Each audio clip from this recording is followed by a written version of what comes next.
Despite a wet and hurricane-plagued growing season, Louisiana sugarcane producers still managed to put together a decent crop. Growers in the southeast part of the cane belt had the hardest time, battling nearly 100 inches of rain during the year and 100-mile-an-hour winds brought on by Hurricane Ida. You've got some people with a top 3 crop, you got some people with a good average crop, and you got a handful of people where Hurricane Ida passed with a very poor crop. While the growing season was wet, the harvest season was unusually dry, which helped boost sugar recovery.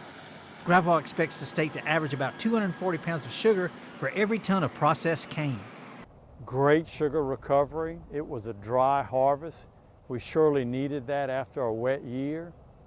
So with that, a dry harvest, it was a cheap crop to harvest. The harvest conditions for this year's crop influenced the yield for next year's crop.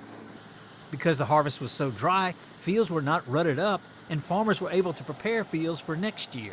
When you harvest the crop dry, that bodes well for 22. All the work that you got done in the fall of 21 bodes well for the 22 crop. A key concern for next year is the escalating cost of fertilizer.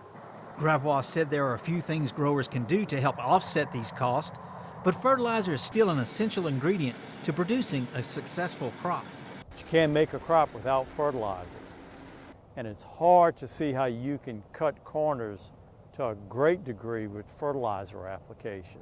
Gautreaux said prices remain good, which is helping to offset the lower sugar production for many farmers.